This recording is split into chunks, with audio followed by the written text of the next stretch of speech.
Wait, so you like concerts, podcasts, and music, and you don't listen to Concerts That Made Us podcast? Oh man, you're missing out. You've got to head over there straight away. They have interviews with the best up and coming bands, as well as some famous ones thrown in the mix too. And don't even get me started on the concert stories. Oh man, are they wild. That's Concerts That Made Us podcast. New episodes every Thursday on all podcast players.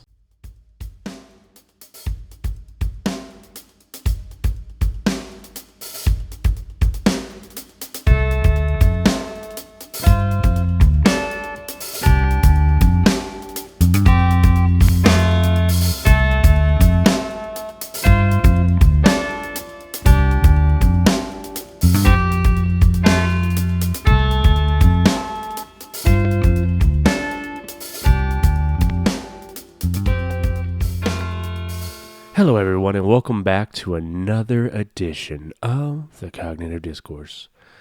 Today's episode, I wanted to talk about, again, a Facebook interaction that I had with an individual. Before we get into that, I just want to apologize. I have been sick. My family's been sick. You could probably tell on my voice right now. I have a lot of mucus built up in my chest right now, so it makes it very hard to talk. And it just feels like I have mucus in my throat, so it's kind of gross. But we were sick earlier in the week, and then now I'm like the coughing and the being sick is gone. Now I just have a bunch of mucus that I'm trying to get rid of. So that's fun. So if I do sound a little bit different on this episode, that is why. And it's another reason why my episodes have been kind of shaky here lately as far as like release dates and stuff. I've been missing a week or two here and there. And I've kind of been releasing episodes bi-weekly. That wasn't the intent. With me being sick, I've been losing track of days because I try to sleep as much as I can. I've never really been big on medicine, so I tend to try to just sleep off my illness. And with allergies being the way they are right now, it's kicking my butt. So now that we've done all that, let's get into what the episode was about. So, like I said, today's episode, we're going to be talking about a little debate that I got into with somebody. And I wanted to talk about this one because, again, it kind of shows why I tell myself I should stop trying to have these debates with people. I think a part of me does it just out of pure enjoyment sometimes, entertainment for myself, and maybe just also a hope that I run into somebody that we could find common ground. But again, it's the internet, and I think I'm just being naive. But I wanted to share this with you guys, and this was actually on a thread about Dwayne "The Rock" Johnson has vowed to stop using real guns on his movie sets and any of the productions that he's a part of, because of the whole Alec Baldwin thing and stuff like that. And I found that interesting. I didn't even read the article. I was just kind of scrolling, and as I was scrolling, I was reading some of the comments, and I saw. I'll read the comments to you, and then I just kind of had this debate with this person. But yeah, like, again, like I find that kind of funny that now all of a sudden it's taboo, when I think only in the history of cinema, I believe only like 3 people have actually died from gunfire.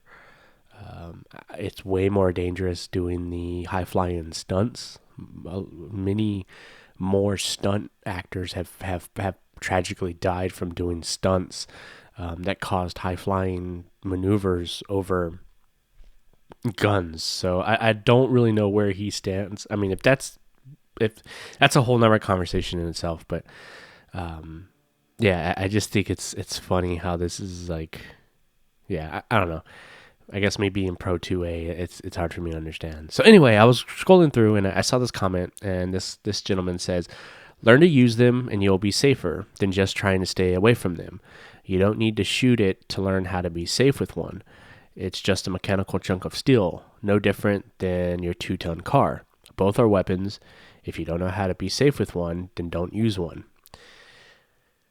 And I agree with this guy. I mean, he's got a pretty good amount of likes, and I agree. I don't disagree with him. It's the person that replied to him that made me kind of jump in. So this person, I won't say the person's name, but it is a female.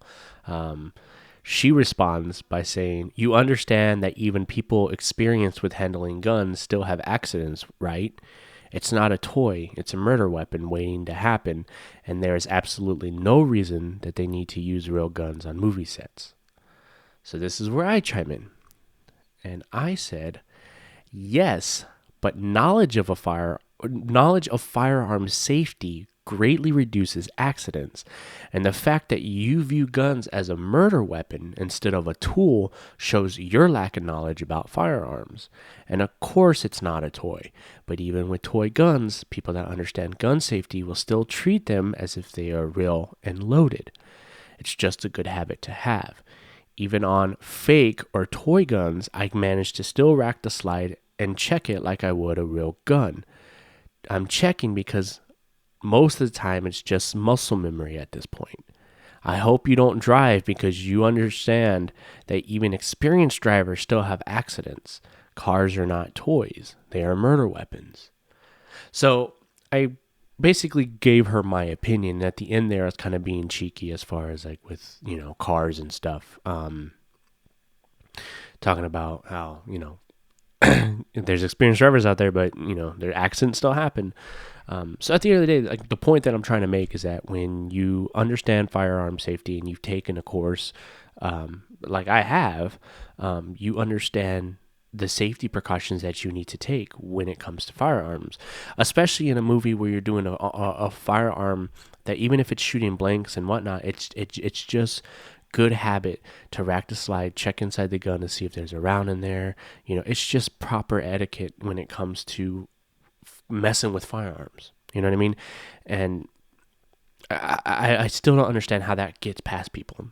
So I'll continue. And so her response was, "I've been around guns my whole life, so not sure why you think I need a lesson, but please keep mansplaining to me. I said murder weapon waiting to happen because they go from an object to a reason someone's child is orphaned in a second. You're correct that cars can be very dangerous. However, they are necessary, and nothing else can fill the task the way a car can. A prop gun, however, does not have to be a real gun. It can be fake, has literally no effect on the final product, and absolutely ensures that no one is hurt. People like you are why half the country doesn't trust pro-gun rhetoric, because at the core, you're more concerned with being allowed to do something than considering it if you should." So my response was, that's a typical response. I've heard anti-gun folks use the "I've been around guns my whole life" or "I've shot a shotgun." It's honestly comical at this point. And then I put "mansplain?" ? Laugh my ass off. Oh, you're one of those people. Waiting to happen tends to happen because of lack of knowledge. Had Alec checked the gun, prop or not, he would have realized that it was real with a real round in it. And people like me, huh? You mean someone that wants people to take accountability and stop letting their ignorance dictate their lives? At the core, I believe you should be knowledgeable in everything you do. And I understand to be good at something, you must practice and learn as much as you can about that particular thing. Guns are no different than when I learned how to play music, when I learned how to work on my truck, or when I learned how to cook. Knowledge is everything, and at the end of the day, I don't care if they use fake guns or not. My stance wasn't on that. By the way, I just caught the quote-unquote "cars are dangerous, but they're necessary." They are not necessary. They are a luxury. And if you don't understand that, then there's no reason for us to continue this conversation. So this is where it kind of goes off the rails in the sense that I feel like she's waving the white flag without waving the white flag. Okay, we were on something, we were on a topic, and we were having a back and forth, and then she just kind of, it's what typically somebody, I don't like saying typically what the left does, or I don't want to make it political. Okay, but typically somebody who likes to voice their opinion very loudly, and they're not very educated or researched in said topic. They just like to fucking put their opinion out there, and then when somebody who comes and challenges that opinion with talking points, they don't know how to handle it.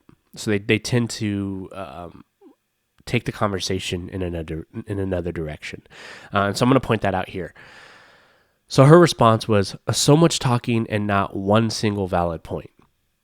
Also, ellipses are not the same as periods. Learn how to form a sentence and maybe someone will be able to communicate with you, though I'm not sure why they would want to. So her response is basically trying to tell me that I haven't made one valid point, which again, if you go back and listen to what I just said, I think there were some valid points in there. Alec checked the gun, prop or not, had he been educated in proper gun safety and checked the gun, he would have realized that there was a round in it, and he would have realized that it was a real round, and realized that that was a real gun shooting a real round, and he could have possibly stopped that. Had anybody who dealt with the gun prior to giving it to him had checked the weapon, you know what I mean? Like, it's not just Alec's fault. It's everybody who handled that weapon prior to Alec shooting that weapon. Everybody who had had opportunity to check that firearm, I feel are liable for what happened. Okay. And then again, like I said, you mean someone who wants, like when she was talking about me, I'm everywhere, every stance I'd ever take on anything on this show, I want you guys to understand that if you haven't already, but every topic, every point that I've ever made has always at its core been about accountability. I don't think people hold themselves accountable anymore. We take criminals and we take people who did wrong, instead of holding them accountable, we turn them into victims. And I don't like that. I think that we're living in clown world because of it. So any stance that I have about anything, understand that the majority of it, at the core, you can drill down my way of thinking and my way of believing by at the core being like, oh, he's just looking for accountability. Okay? So by her telling me that I haven't made a single valid point, it's laughable at that point. And then she attacks the way I type. So when I'm on the internet and I'm typing to people, I don't use proper punctuation. I use ellipses a lot. For those that don't know what ellipses are, it's the ... So I'll write something ... and then I'll write something else. A lot of times it's because the way I write is the way I would talk to someone. So the ellipses are basically like my breaking points where I'm like thinking about what's that next thing I'm going to say. So like if I read back, with by the way, I just caught the cars are not dangerous, but necessary, ... They are not necessary, ... They are a luxury, ... And if you don't understand that, then there's no reason for us to continue this conversation. So those ... again are me. I type the way I would speak, and the way I speak is basically I take time to kind of stop, pause, think about what the next thing I'm going to say is, and then continue going. So that way I'm not doing a bunch of run-on sentences. You know what I mean? But again, it's the internet.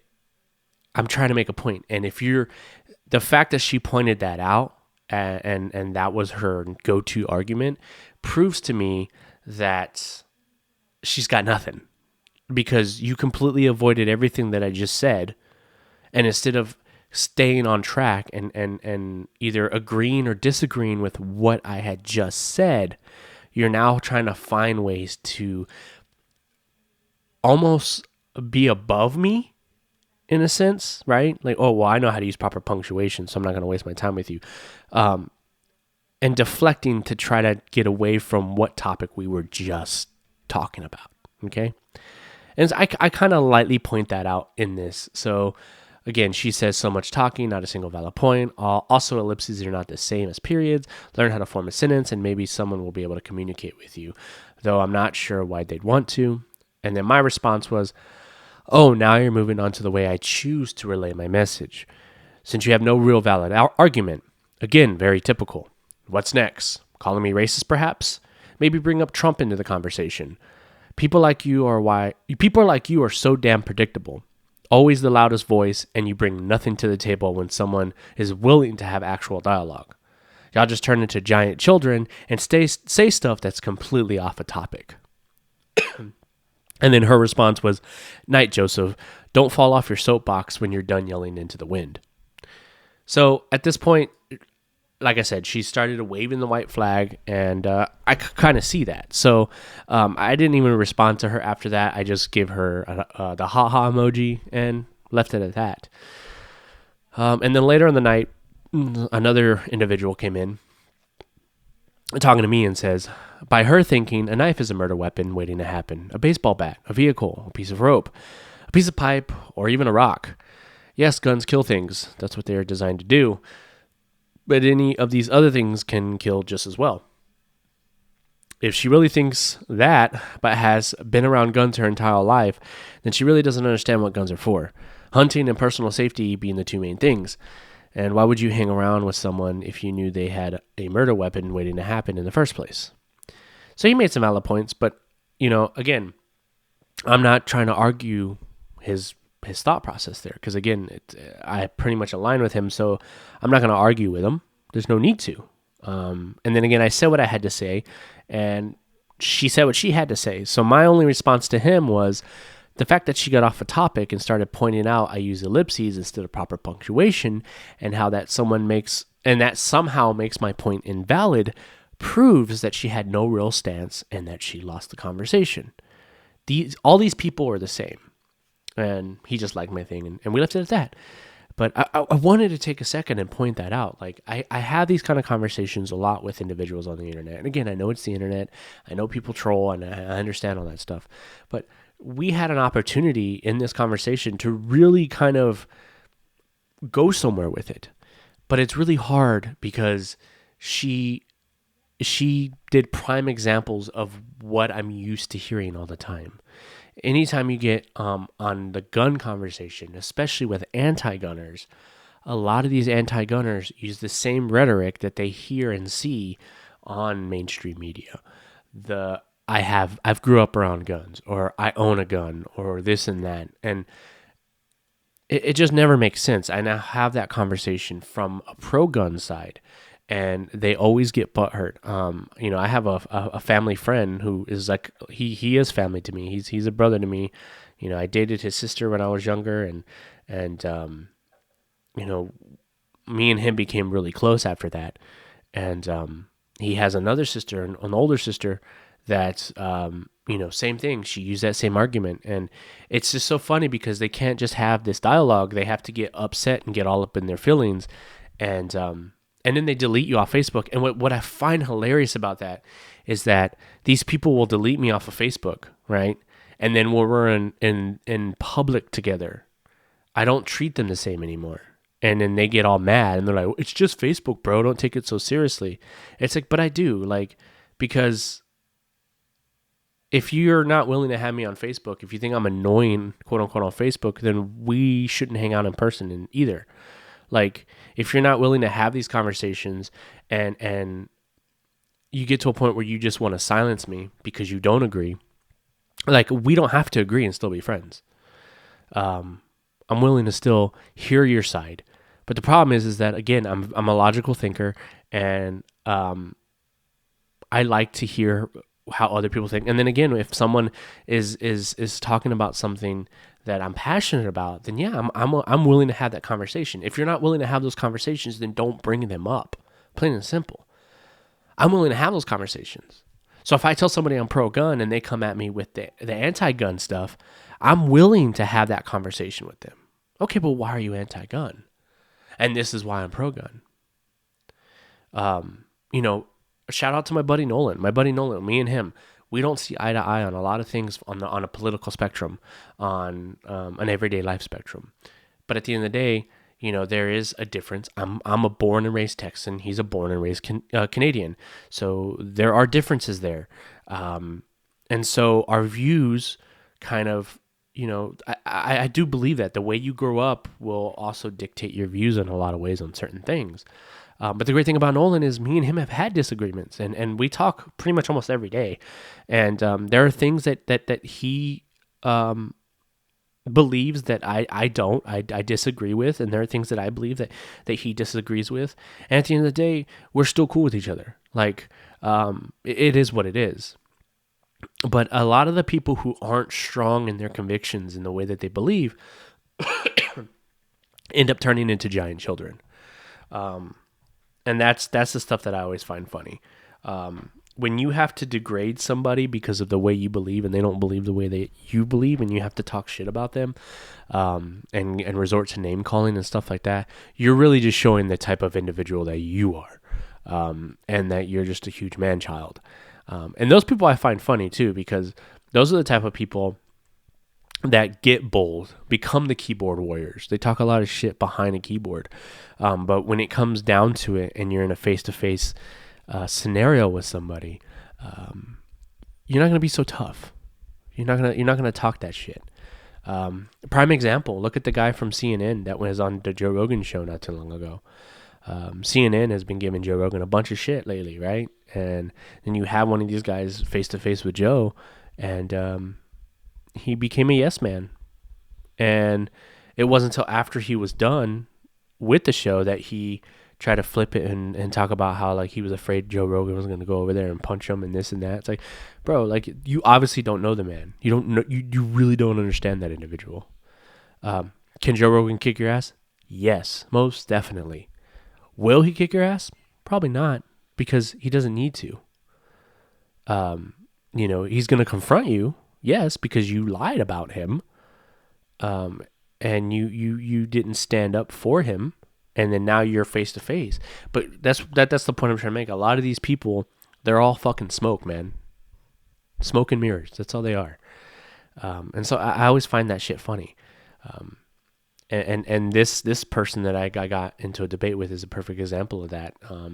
She thought she had some valid points, and then when it came down to it, again, I wasn't arguing her point on fake or real guns on a set. What I'm arguing is the fact that I don't see why we should victimize Alec Baldwin and the people that were involved in that shooting. And what happened is tragic, yes. And I feel for the family that lost the individual that passed away from that gunshot wound. But I want people to be held accountable at the end of the day, because there were steps to take to avoid that situation. You know what I mean? Same way with me. Like, I'm a father. I have 2 wonderful children, and I'm pro-gun, and my kiddos know not to touch my guns. In fact, my child will tell on anybody who touches my firearm to me. Perfect example. I was out of town on a run, and when I was doing some work out of town, I left some of my firearms here at the house. And I have my truck gun that I typically take with me when I'm out of town, and then I have some home protection firearms. And I don't know, we have a lot of stray cats in the neighborhood, so it might have just been a stray cat, but something was in my patio at night when I wasn't home. And of course, when I'm not home and the wife is at home with 2 babies, she gets freaked out pretty easily. Because again, man of the house, I'm the protector. It's a little easy for her to be a little more calm and relaxed at home when I'm home, which I feel, most women probably feel that way. I don't think that's a chauvinistic call there. I think most women feel more comfortable when their significant others at home, especially pro-gun family.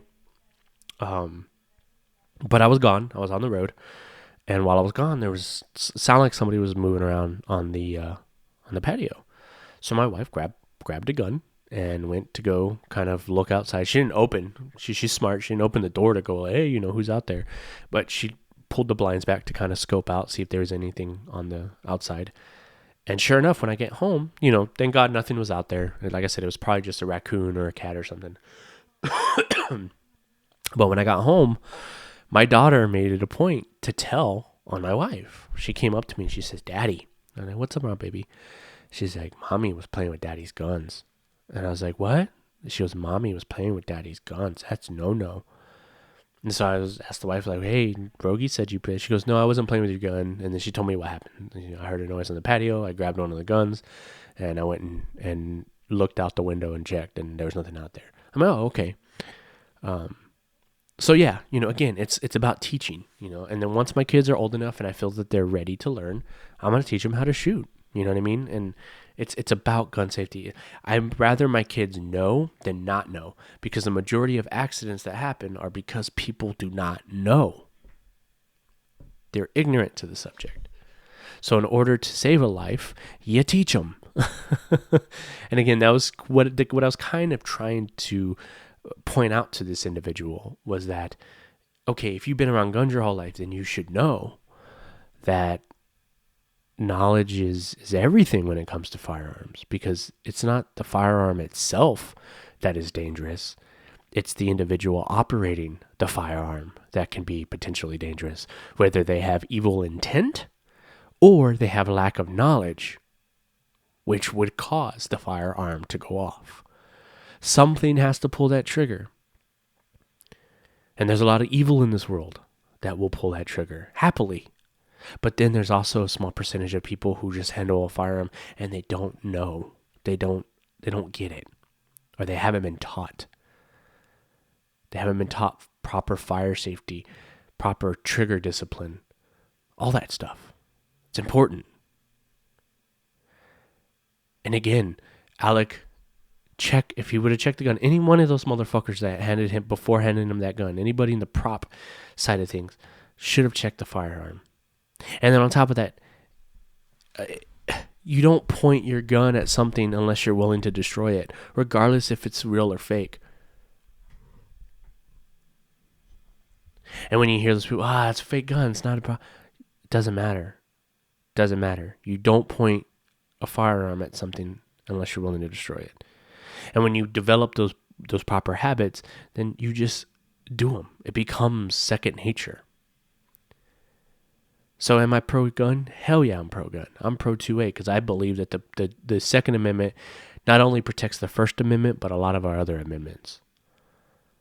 And you can think what you want about me, but at the end of the day, guns aren't a luxury. Being able to own a firearm is not a luxury. It's a human right. And it's okay if we disagree. But at the end of the day, even if we disagree, it's not going to sway my opinion on what I can use to protect my family. You enjoy your stick. I'll enjoy my AR-15. And that's a whole conversation we can have on its own for people who don't like AR-15s or don't think we need these powerful guns. That's a whole nother conversation we can have on another episode.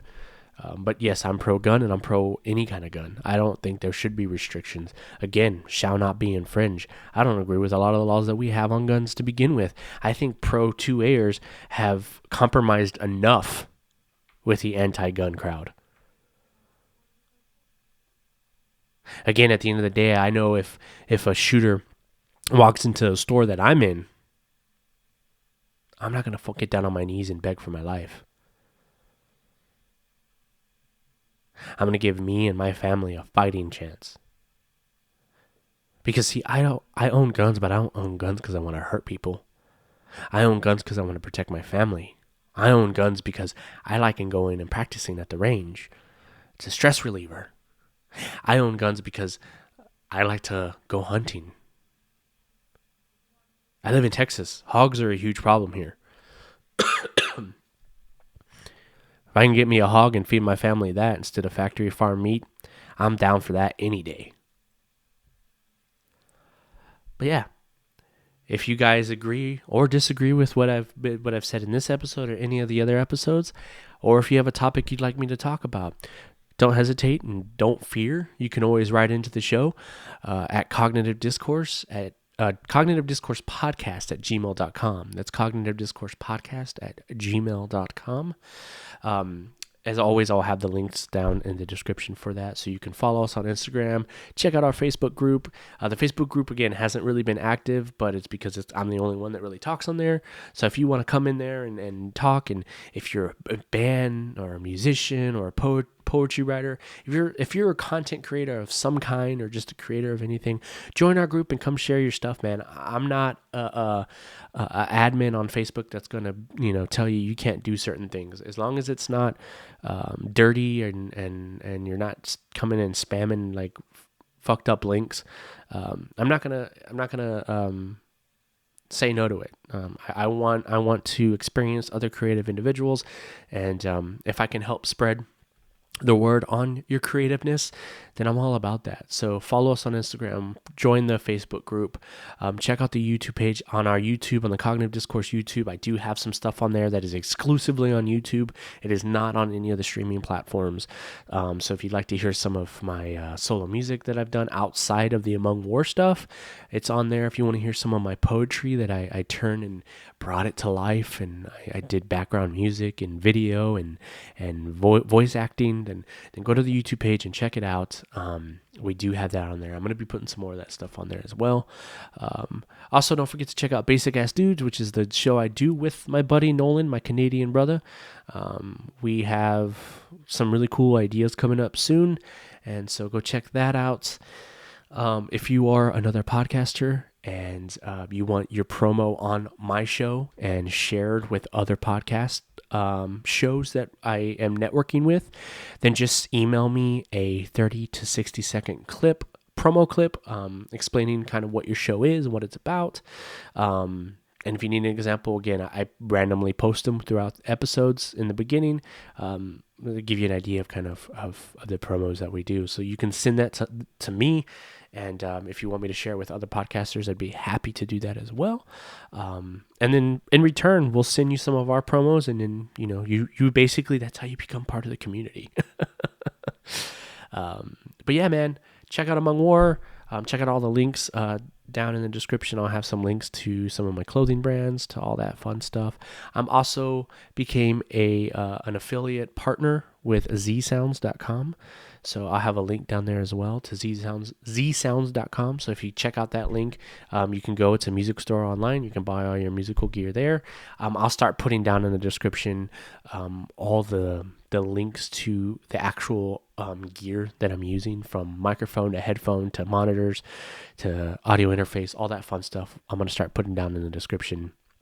So if you decide that you want to become a podcaster, or you want to start a studio for your music necessities, click the links down at the bottom. Since I'm affiliated with it, it actually will help me and the show out tremendously. So if you click the link, go there, you'll be able to see the exact gear that I use. You'll be able to buy it from them. And the great thing about Zzounds, the reason why I wanted to be an affiliate with them, was because they also do a monthly pay thing with them. So if you've always wanted to get that SM7B microphone, but you just didn't want to pay, the $400 that it costs to get the thing, you can work out a payment schedule with them where you can pay it off monthly. And they do that with pretty much everything. So keep that in mind. You can finance your equipment and get it that way. And they'll ship it to you, and then you just pay monthly on it. But yeah, like I said, use the link down in the description, and not only will be helping yourself, but you'll also be helping the show here. And it's much appreciated. So with that being said, I hope you guys enjoyed this episode. I got more coming with some more, touchy topics that are coming out soon. But yeah, man, thanks for listening. Thanks for tuning in. And to my continuing listeners, that I see you guys, that y'all are a small group, but I definitely appreciate you guys coming every week and listening to my dumbass conversation with myself. I really do appreciate it. So without further ado, enjoy your Friday. Have a safe weekend. And until next time.